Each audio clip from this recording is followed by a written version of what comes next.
ఈ మాట ఈ మధ్యకాలంలో మీరు ఎక్కడైనా విన్నారా? లేదు కదా. కొంచెం వెనక్కి వెళితే పల్లెల్లో అక్కడక్కడ వినిపించాలి. ఇప్పుడు పల్లెల్లో సైతం ఎక్కడ ఈ మాట వినిపించట్లేదు. ఏమిటి ఈ మాదాకోళం తల్లి? మీరు మీ చిన్నతనంలో మీ అమ్మ నాన్నగారు భోజనం చేసేటప్పుడు, మీ నాయనమ్మ తాతయ్య అమ్మమ్మ వీళ్ళు భోజనం చేసేటప్పుడు గమనించుంటారు. వాళ్ళు అన్నం తినడానికంటే ముందు కాస్త అన్నాన్ని, కూరని, పప్పుని, పచ్చడిని వీటన్నింటినీ కలిపి కొంచెం పెద్ద ముద్దనే చేసి దాన్ని కళ్ళకద్దుకుని పక్కన పెట్టి ఆ తర్వాత భోజనం చేసేవారు. ఇదే ముద్ద రాత్రిపూట పక్కన పెడితే బిచ్చగాళ్ళు ఎవరైనా వచ్చేటప్పుడు వాళ్ళకి వేసేవారు. ఈ ముద్దే మాదాకోళం అంటే బిచ్చగాళ్ళు మాదాకోళం తల్లి అని అడిగేది ఇలా పక్కన పెట్టిన ఈ ముద్ద కోసం అనమాట. ఏమిటి మాదాకోళం? యాక్చువల్లీ ఇది మాధవ కవళం.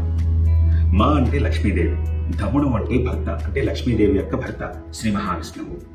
ఆయనకి నైవేద్యంగా మనం పక్కన పెట్టిన ఆ కవళాన్ని, ఉత్త అన్నం కవళం కాదు, అన్నంతో పాటు కూర, పప్పు, పచ్చడి అన్నీ కలుపుతాం కాబట్టి దాన్ని కవళం అంటారు. ఆ కవళాన్ని నాకు వెయ్యి తల్లి, నేను కడుపు నింపుకుంటాను అంటాడు. బిచ్చగాడికి అతిథికి పెట్టినట్టుగా కడుపు నిండా పెట్టరు కదా ఎవరు. అందుకని 10 ఏళ్ల దగ్గరికి వెళ్ళి మాదాకోళం తల్లి అని అతను అడుగుతాడు. అజ్ఞానులు కాబట్టి మాధవ కబళం అనలేక మాదాకోళం తల్లి, మాదాకాలం తల్లి అని చెప్పి పలుకుతూ ఉంటారనమాట. అలా వచ్చింది ఈ మాదాకోళం తల్లి అన్నది.